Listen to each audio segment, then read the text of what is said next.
YouTube, we back at it today, man. We watching Mr. Who's the Boss.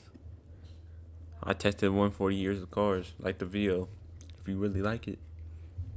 Subscribe if you're new. Comment down below if it was a great video. If you want to join my Discord, my community on my Discord, it will be in the bio. And link down below. And I'll be live on Twitch every day at 5 p.m. Eastern time. So tune into that if you really want to. Let's get into it. This is 140 years of what the heck? That's... Oh, this is the museum. There's a museum. Mercedes cars. All the way from 1886, like literally the first car to ever exist, to 2027. Cars with 20... tech. Is that a TV? No, people are making too much money now then. Crammed into every centimeter, and cars so automatic that it is actually legal to sit back and watch a movie while driving. But before we can get to this, we need to start all the way back here. Oh, there's no way that's an actual Mercedes-Benz. It's cranberry juice. That's not even a car for real. To see just how the luxury car experience has evolved over time. Because it's kind of insane that the entire thing kicked off thanks to this one guy, Carl Benz, a German inventor who was absolutely obsessed with machines. Where did Mercedes come from? Carl Benz. And had an idea. What if a carriage could move without horses? And so in his tiny little workshop... Oh, okay. That looks like a choo-choo from a train. Oh, right there. Scrambled together just 25 units of what is essentially just a giant tricycle with a lawnmower engine attached to it. And he called it the patent motor wagon. And then, yes, he did actually patent it. Right, there's a bit of a technique to this. So wait for the sound, bring it back this way, and then smack the wheel over. I can't actually believe this thing still turns on. I am about to drive the first... You tell me that's how they drove? Car ever made. Oh my God, we got gas! This is absolutely insane. So I can accelerate here, and this thing goes up to, you won't believe it, 16. How does that even stay stable? He was smart. He was smarter than most of the 2025 graduates. What? 2024 graduates too, my year. I ain't gonna lie, I don't even know how to spell right, so yeah. Kilometers per hour, which is actually a lot faster than I want to be going in this. The motor wagon was a flop. A flop? No one cared. People were so used to their horses that by comparison, this, which only had about 0.75 horsepower, just seemed like the more dangerous, more pointless, and noisier alternative. But then... That doesn't look like it was a flop. This is the insane bit. Carl's wife, one morning in 1888, took this car without telling him and drove 106 kilometers in one go, fixing it a couple of times with her hairpin, topping it up with fuel from a pharmacy, because remember, there was no such thing as a petrol station back then, and this thing ran on what was essentially cleaning fluid. And in doing so, she completed the first ever road trip. The newspapers went absolutely crazy about it. Investors started lining up at Carl's door, and that is how the car good began. Marketing. And so it's pretty absurd to think that within just 40 years marketing. of that triangle on wheels, this is what Carl Benz's vision had become. This is the 1928 Mercedes-Benz Nürburgring. And that looks beautiful. That looks like most of the cars that people used back then. It was releasing into a completely different world. See, the 1920s was essentially the first proper car boom ever in the US. People suddenly had money after World War I, and since Ford had just figured out how to mass-produce cars incredibly cheaply with their... Those are bike wheels. Model T, people now had a place to spend it. The problem, though, is that roads, which were originally designed for horses, were not improving fast enough to keep up with how many people were buying cars. So they were dusty, they were bumpy, they were poorly maintained, and traffic was going way up, which means, oh my God, the door, it's like a solid chunk of metal. The Nürburgring was the perfect time to create a comfortable experience. A car with smooth handling, much like... Hey, imagine back then, they make a whole Ubers. You're making money. What? Nicer seats, because if you're an Uber back then, you're making money. From the elements, hence a roof and a cabin that feels like it's your space. This really is just a full-on sofa with footstool. There's blinds you can pull down over here. There's a light up here, which actually looks like a piece of a 1920s chandelier. And it makes complete sense. If you're buying a car like the Nürburg, you're not driving it. This is designed to be chauffeured in, hence the rolly window to separate you from them. Oh yeah, there is also air conditioning. It's called 1, 2, 3, 4. I'm also very much enjoying the tactility of the various levers and the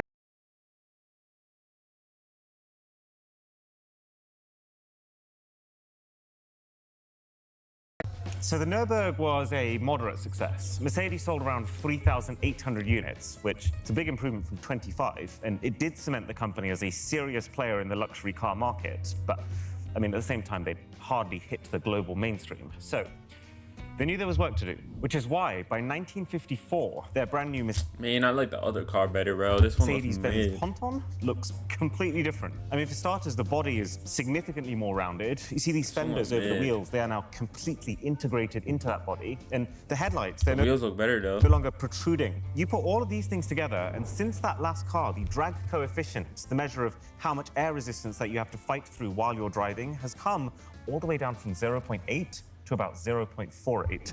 That's why they, okay. It's an insane improvement. It means you can go faster. It means it's going to be way quieter because the air is moving in a more streamlined way around the cabin. And most importantly, for anyone who's not literally a professional drag racer, Hey, what's up, Lily Leo? How you doing?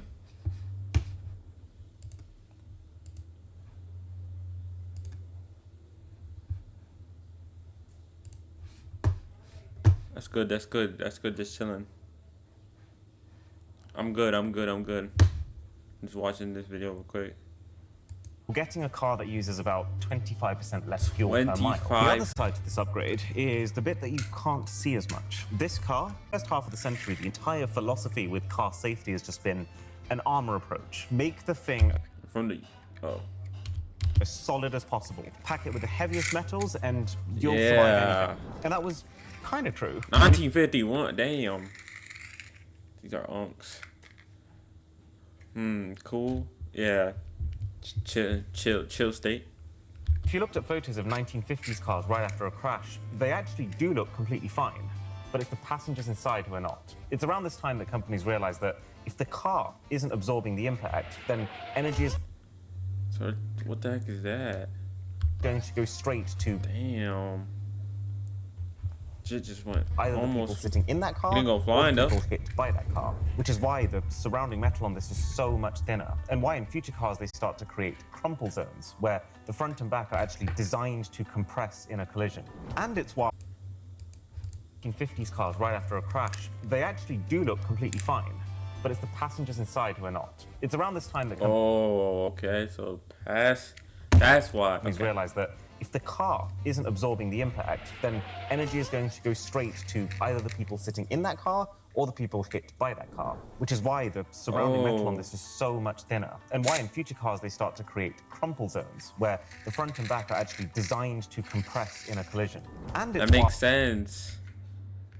So instead of, because he's gonna make it bouncy and why not all, but many of the wooden parts have been swapped for plastic, which was kind of the miracle material of this era. Plastic production went bananas during World War II because you had to use it for aircraft windows and parachutes. But then, as soon as the war ended, it became suddenly endlessly available to civilians. Oh my goodness, these buttons as well. I feel like I've literally what the heck? Are those? purchased an ASMR button press simulator. Everything feels incredible here. And then also this is actually the gear stick right behind the wheel. And if you want to indicate, you rotate the inner wheel. Rotate. You can kind of see why that's gone out of fashion. Oh yeah, I find this really funny. So you actually now have proper air vents for both cold and hot air. But you know Where's that that air vent come from, bro? I don't really know where it comes from. It comes from like down or cold something. air, that's actually just coming straight from a vent underneath here. Okay. So basically just road air. It does feel a little bit cheaper than the Nürburg, but that's because it was. And that, combined with the fact that Mercedes now had proper production lines, which meant that each car could be manufactured in basically a few days instead of several weeks, is what allowed the company to break out. It meant that while the Nürburgring was entirely for aristocrats, this was actually affordable by the middle class, and that makes all the difference. Because Middle the Ponton class. actually went on to sell 73,000 units, basically 20 times the Nürburgring. But now we get to the Big Daddy, the very first S-Class in 1972. So Mercedes has already been making luxury cars for a long time at this point, but I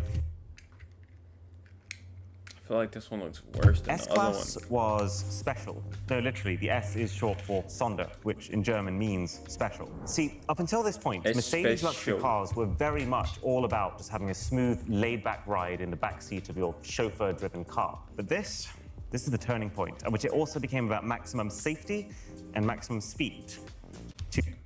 More horsepower. This is where like they start making like cars like now. Two things that do not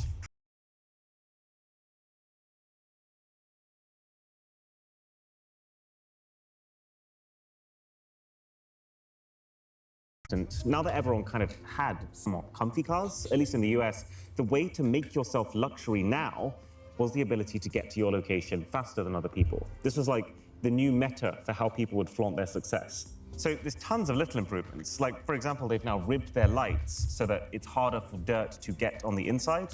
And then Is that a windshield for the... for the lights that aren't ribbed, an actual dedicated wiper. And then the windshields, like this is a rain gutter. So when you're getting absolutely splattered on the front, it's not streaking all the way around your car. It's actually collecting here and getting channeled away. But then the first big one was the engine. A 6.9 litre, nice, 8-cylinder that could get you 0 to 60 miles per hour in 7.4 seconds. This was, even to date, the biggest engine Mercedes has ever used in a car. Like, just for perspective, the competition at this time from Rolls-Royce and Cadillac, they were much closer to 10 seconds to get to 60. So this was absurdly impressive, like Ferrari level They're different. performance. And I absolutely plan on testing that theory.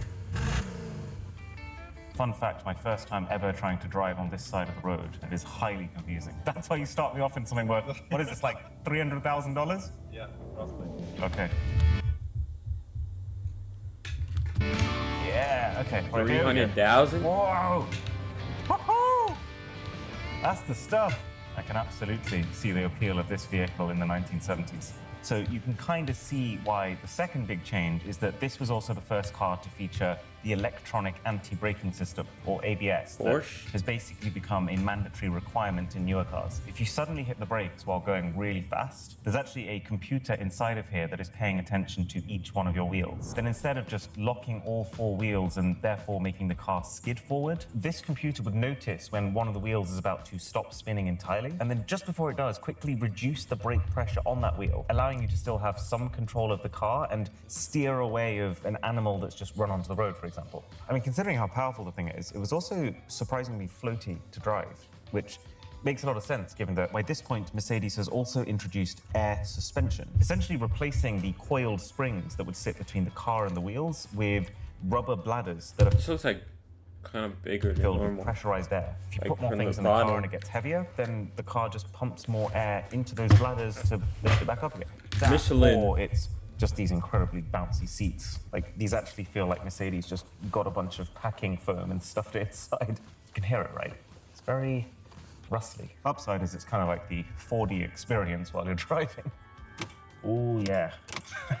Still absolutely, like, top-class haptics. This Oh, they had the D and stuff? Hey, yo. is fidget pleasure that money can't buy. But ultimately, it's not that surprising that the 1972 S-Class sold outstandingly well. 473,000 units. The car was a big improvement, the car market was exploding globally, and the branding worked. S-Class started to become a symbol that people aspired to. But then we hit a road bump. The 1970s had a massive oil crisis. Oil prices, and therefore petrol and diesel prices too, basically quadrupled in the US, thanks to a restriction from oil supplying countries, which, while definitely a problem for car manufacturers, also Damn. created a massive opportunity, because people suddenly wanted to buy more fuel-efficient cars. So while Mercedes already did a lot of work with the Ponton back in the day to cut back some of the weight and streamline the thing, with the Did you check? Yeah, I already. I seen it. I'll check. I already seen it. 79 S-Class, these efficiency improvements were like the entire game. So the materials are quite a lot lighter. Like even the bumpers here are now made of plastic instead of the chrome they were before, which also means they can absorb the impact from a parking bump with no damage at all, which I will not be testing. Plus, I find this so fascinating. This is the first time that Mercedes also started using CAD, or computer-aided design, while planning out the shape of their cars. See, the tradition was you make a massive clay model, you take Hey.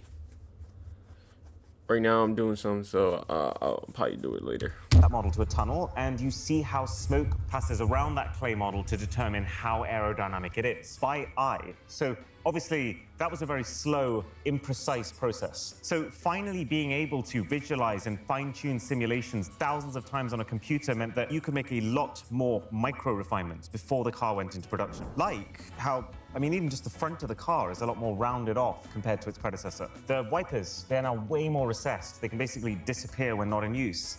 Even the underside of the car, like if you compare this 1979 model to the 1972, it is a lot smoother, which I feel like they started making them slower than now.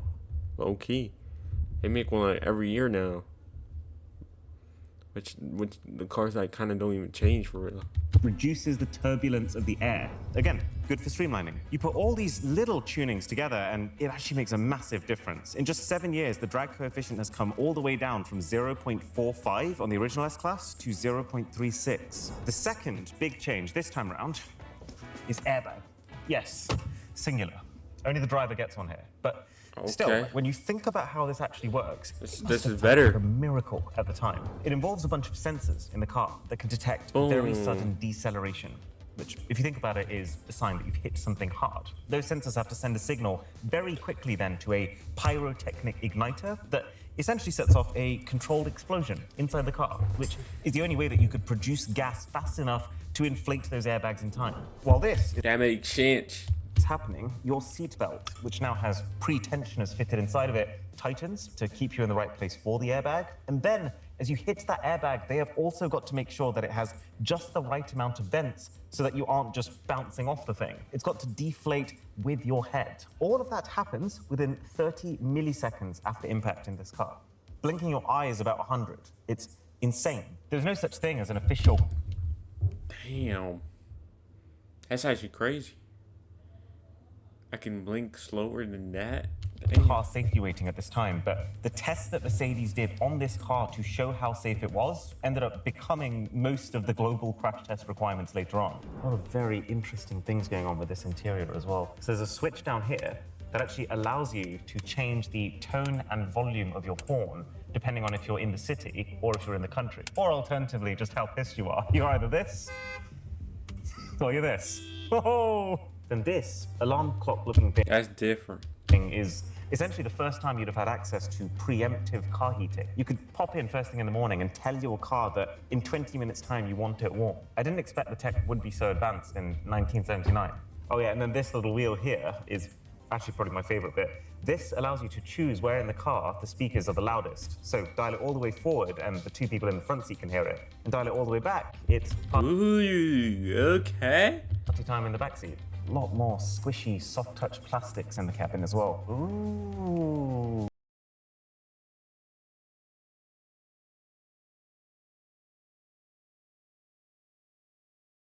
Combine all of that, and you can see why this was a golden era for Mercedes. This actually became the best-selling Mercedes-Benz luxury saloon of all time, with 818,000 units. But while the 1979 S-Class was the car that started to reap the benefits from the whole computing revolution that was happening at the time, it was only in 1991 that Mercedes truly capitalized on it. So while before the vast majority of car features still used to be controlled by mechanical parts, you know, levers, springs, etc., this was the car in which a lot of that was replaced by microchips. There were microchips in the Encore. suspension system, so the car Encore. smooth and floaty when you're on the motorway, but then stable and planted as soon as you start turning a corner. There are microchips in the engine, which meant that Like it's a microchip. well, before, when you pressed the accelerator pedal, you were physically pulling a cable that opened the engine's throttle, you know, kind of like tugging Okay. on a string to open a flap. So no more of that. It's different here. Here, you press that accelerator pedal and you're actually sending a signal to an engine computer, which handles the acceleration. How does that even work? A chip? How does a chip have to do with gas? What? Smoother and less suddenly on-off jerky. There are microchips responsible for the boot, with the ability to know when it's not completely closed and to pull it into position. Not to mention this absolutely sick button that releases a handle almost Oh out my of nowhere gosh, so that you that's can lift tough. up your boot without greasing up the car that you've just cleaned today.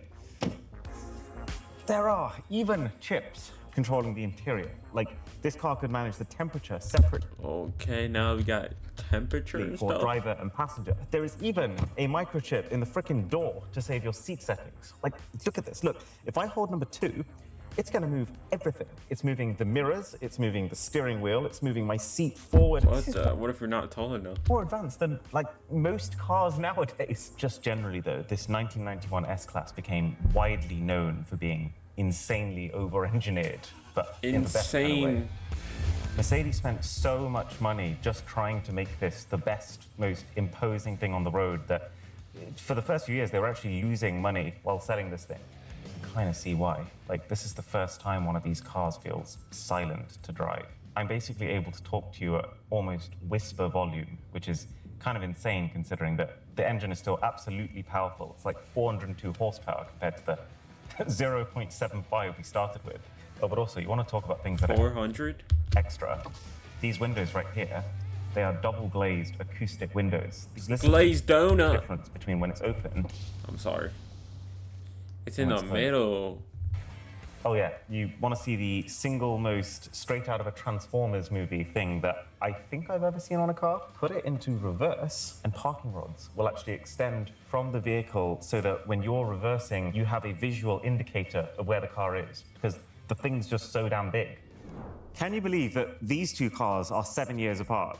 If you told me they were 70 years apart, I probably believed you, but no. Wait, this one looks like smaller No, now. this is the 1998 S-Class. And the change is partly an efficiency thing, with the 1998 car now having an even tinier drag coefficient of just 0.27 compared to the Okay, I was right. 0.31 of the 1991 model. But the even bigger thing here is societal change. In the 80s and the early 90s, people who had lots of money wanted to show it. Lots of shiny metal and gold, pop-up headlights, big spoilers. But by the end of the 90s, high-income buyers had shifted more towards quiet luxury. If you know, you know kind of became the new status symbol. And this is very much that. It's like chrome. Kind of embodied by one of the new features, keyless go. So this is the first Mercedes car for which this key fob emits a radio signal that is picked up by sensors in the door handles, which means all you have to do to open it is to have the key somewhere on you and touch the door handles. It's understated, but slick. The car is lower, it's a little bit smaller. To be honest, when this thing came out, a lot of people hated how generic the thing looked. People called it a bar of soap on wheels. But as the years went on and they continued to refine it, this did become the default design language of Mercedes. Oh. That looks so tough. Okay. Wow, even the interior is following that same smoothed out Now you design. got mad buttons over there. Is that like the chair? Which feels improved in some ways from the 1991, but in other ways a little bit cheaper, which kind of makes sense. After losing money on the previous model, Mercedes was very cautious to not go too crazy. We do have a screen now. So this is an entirely new user interface that they call Command, or Cockpit Management and Data System. So Cockpit. serious. They really wanted you to feel like James Bond in this car. I feel like the buttons have taken a bit of a nosedive here. They don't have the funk of the ones from the old cars. Compared to the last one we drove, this is suddenly starting to feel extremely floaty. Less like I'm driving, it's more like I'm being carried on the roads. So the key new thing that was brought to the table this generation is preemptive safety. Cars are getting smart enough at this point to not just respond quickly if there's an accident, but actually before there's an accident. So there's actually an entire array of sensors on this car effectively judging my real-time driving performance. The car's looking for a number of different patterns, like sudden braking or rapid back and forth of your steering wheel, or your tires losing grip with the surface. And it will do a whole load of things to brace you for impact. So your seatbelts will tighten, your seat itself will actually move to the middle position. So not so far back that you're reclining and not so far forward that your head's gonna smack into the steering wheel. Even your sunroof and the windows will shut as fast as they can to limit the chance of objects entering the cabin. What the heck? Type of timing is this? Very much a game changer of a feature that other car manufacturers were scrambling to come up with their own versions of.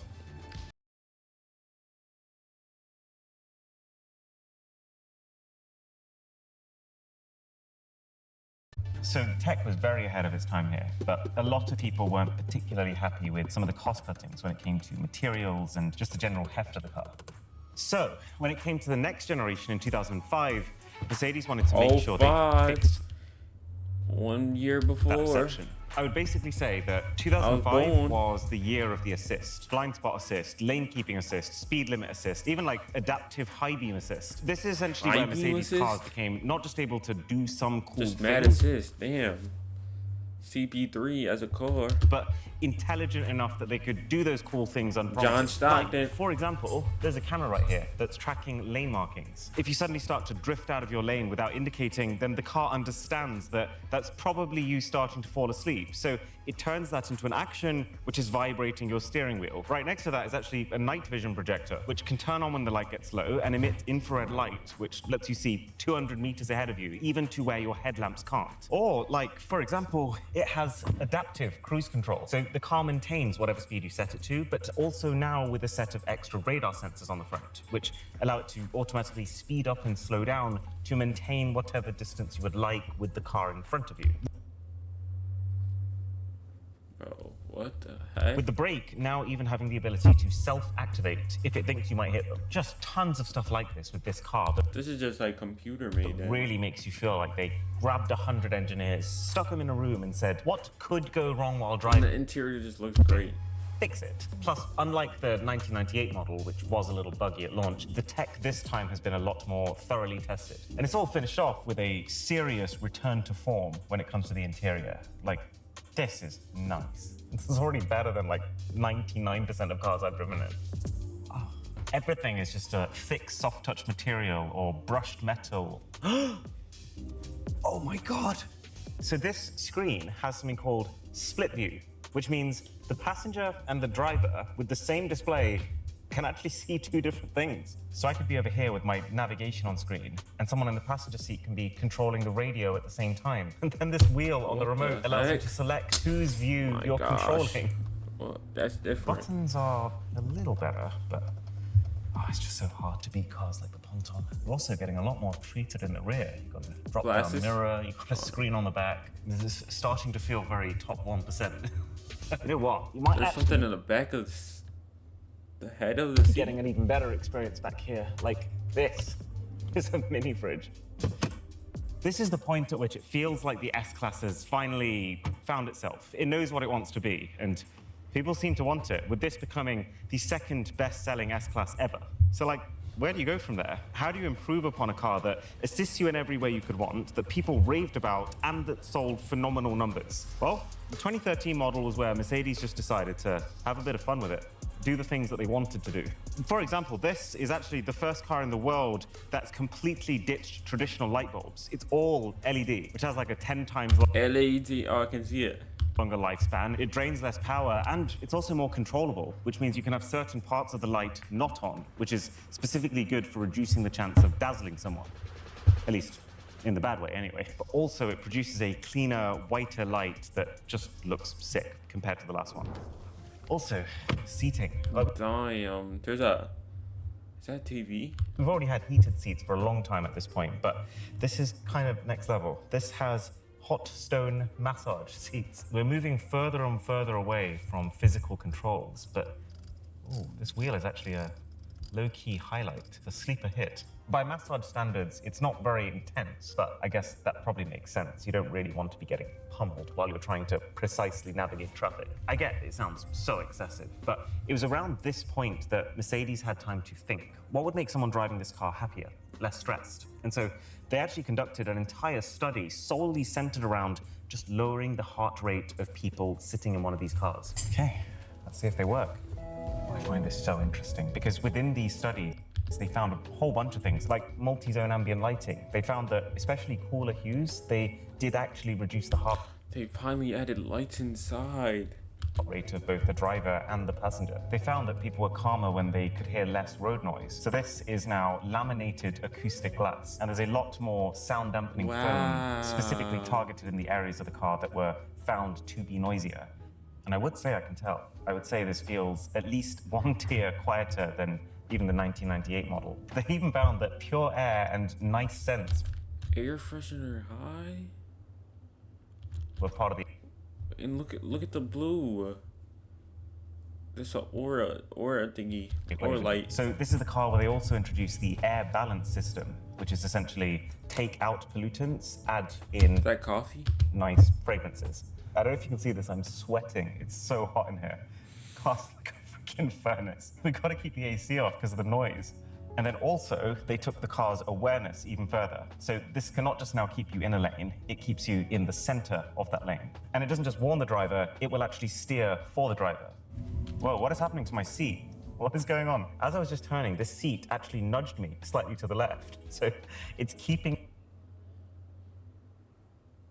me in the optimal position should anything happen. And then while it does still rely on the more in-the-moment sensors like camera and radar to figure out where it needs to be, this is the first time that the car also combines that data with a bigger picture understanding of where it is, thanks to GPS and maps. Which means, and let this sink in, the car will adjust its speed, its suspension, and its cornering for a terrain before it even gets to that terrain.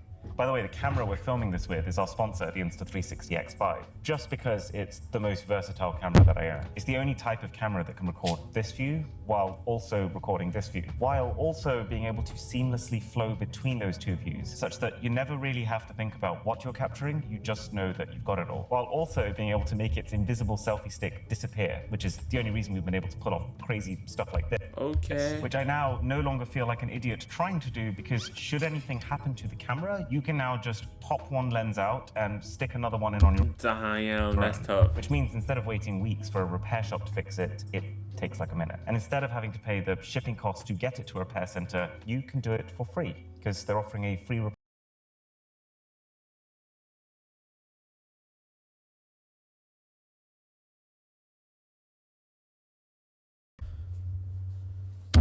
But yeah, this car, with all the preempting that it's doing, you're probably thinking, well, surely at this point it can just drive itself, right?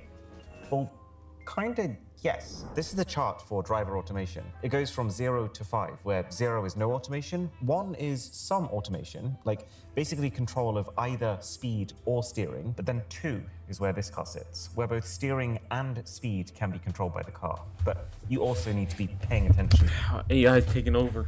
as a driver.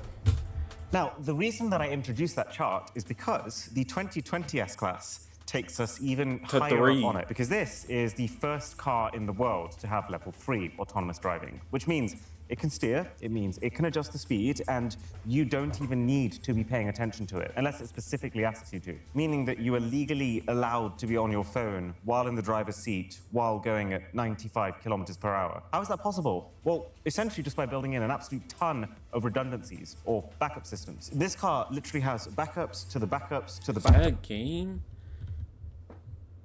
He's putting some Sims on that, John.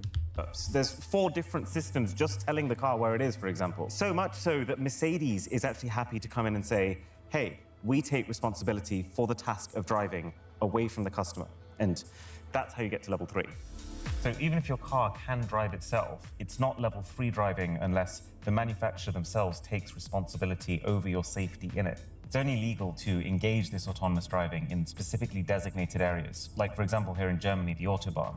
which is why we are driving to one now. Can actually feel some of the benefits of these somewhat excessive interior features, like the heads-up display, which is keeping the important information where my eyes should be anyway. 9.381. I say while looking at the camera over there.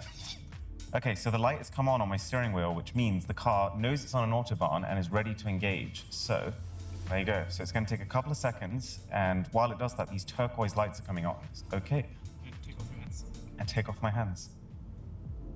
What the heck is driving? This feels extremely wrong. So turquoise is about to become the default language for signaling that you're in autonomous driving mode. So on a lot of upcoming cars, you'll actually see turquoise lights being built into the front and back. And that's partly to let other people know, but mostly for officers. Like if an officer sees you in a car with your hands off your wheel, you need a way to communicate them that that's not because you're a criminal. I feel like I should post a tweet while I'm here. This is crazy. Doesn't feel as like chaotic as I expected it to. Another You just kind Mercedes. of do your own thing. Wait for those lights to turn on. Tap them and relax. See what apps we got. Okay, YouTube. That's our videos. I'm not going to be that guy. Let's search for something else. Oh, look at this. In-flight entertainment. Hey. Cloudy with a chance of meatballs. Presse. Wolkig mit Ausschnitt auf Yeah, the German. Fleischballchen? Fleischbällchen. Fleischbällchen. Oh my God. Seat German. vibrations. Do you feel that? So they actually have some sort of oscillator inside the seat to add haptics to when you're watching your films while you should be driving. So let's get the magazine as well. Why not? I'm properly like Gen Z-ing in the car right now. This feels like such an That is insane so full crazy. circle moment. Like Mercedes' Just not even driving. luxury cars started off with the idea that you'd always buy them if you had a chauffeur. Now they are the chauffeur. What is this? It can heat and cool your drinks. I feel like every generation right now, I'm just getting more and more jealous of the passengers. Right, wait. So as you turn the volume up, look at that. It's just so extra. Okay, I think there's one more feature. Hey, Mercedes, How may I help you? eject seat. Okay, I will start the What? ejection seating. 10, 9, What the hell's happening? 8. He's about to get booted. No, I Looking at this display, it's like really not a bad little screen. It's at least 1080p. You've even got like 4-point seating control for the rear seats. How far back does this go? It's also an ejectable tablet over here, which presumably, oh, it's Samsung. Ooh. Here you go. This is mirroring that screen. Is that literally so I don't have to reach here Have a Samsung on it. touch the thing? Is that the level we're at right now? It's like the scene out of WALL-E. You know, when everyone's sitting in their chairs and no one ever moves anymore. That was fun. But obviously, this is a car that a lot of people have seen. This was announced in 2020. Can't say the same for this next one. Aaron, Hello. welcome to Stuttgart. Good to see you. See your Mercedes-Benz group. Look at all those beautiful cars. I find it absolutely wild driving this car, and I'm on my phone posting a tweet. What's the craziest thing you've done while being autonomously driven? Blockbuster movie, get out the popcorn and watch the movie, eat the popcorn while the car drives. Legally, that is. Legally, yeah. So I think that's probably the most crazy thing ever. That's cool. Android or iPhone? iPhone. Because I like the aesthetics of it and the user interface. Fair enough, you can't argue with that. Here's the key for you for this beautiful car. Unlimited Just power. new 2026, Small fee though, of course. 2025. Right, so this is actually the first time that anyone has been allowed to show the 2026 Mercedes S-Class. The way it works okay. is around every 7 to 10 years, you'll have a completely new model, and then every 3 to 5 years, you'll have a facelift. Think of it like a mid-gen refresh. But here's what I find really interesting. Since the car hasn't actually technically been announced yet, they have to cover up the key visual giveaways in this really strange-looking camo skin. 'Cause the thing is, car companies need to be able to test cars in real environments to make sure they work as intended, especially when the stuff that you're prepping is autonomous driving. They can't just go and hire an entire city to do that in privately, so they do sometimes have to drive on normal roads. And so this is a skin that's specifically designed to dysmorph the perceived dimensions. So someone can take a photo of the car while it's out and about on these roads and not completely give away what the end result is going to look like. It messes up the dominant lines so that even if someone takes a photo or makes a 40-minute long YouTube video on the car, it still won't reveal the shape until Mercedes is ready to do so. Okay, so That I can't makes show you too much of that, so but shit. what I can show you is something that is even more straight out of a cyberpunk future. Oh my God. This is the Vision V. This is the highest end, most luxury car that Yo, nah, what the heck? Mercedes has ever made. Flying I just cars realized coming there's soon, an eh? iPhone and an iPad with Mercedes branded cases, probably specifically made for this car. Wait, there's two of them. Guess it makes sense if the car is autonomous driving. And while this specific car, because it's a concept car, won't enter production, Mercedes are working on a car that is apparently remarkably similar to this that will in 2027. So it's not an S-Class, but it's kind of similar in that, like, the sole Have a objective whole TV. of this car is just how do you create the most ridiculous elite passenger experience possible? How do you bring that heart rate down even further? So the seats are filled with tons of these tubular cushions, kind of like a really ergonomic desk chair, but a desk chair that does this. This is what the That future does this? looks like. I'm kind of in. It's also funny how the one thing that feels like it hasn't changed from the early S-Classes is the wood. It's like the one consistent element that they've decided embodies S-Class. What's in here? This is a chessboard for these chess pieces. Wow, it's going to be fun telling That your was bishop from your chess? knight. Again, it's made of that same wood. I feel like being able to play a game of chess while being driven is one of the biggest flexes I've ever seen. But the real meat and potatoes of this car is this. So this is a 65-inch 4K TV that is bendable and curves into the shape of the car. But there's also 7 projectors in this cabin. And so that animation is actually syncing up between those two to create something that feels like it's bigger than the screen itself. Kind of like a better version of those Philips Hue light strips you'd stick behind your TV. This is not the same type of Mercedes-Benz UI that you would see in a car right now. It feels like they're Wasn't really it- trying to flex the computing power on show here. So this is very much like 3D He's doing game it on the thing in the middle. engine kind of UI. So you see it's echoing the same animations on the walls as it is the screen over here. And then we can also untint them. Every window in the cabin can tint and untint itself. So there's 6 different types of things you can do in here. Oh my God. The last one had seat vibrations. This is like you go to a 4D cinema kind of experience. I can feel where the vibration is coming from. What happens if we go into gaming? Wait, what the hell?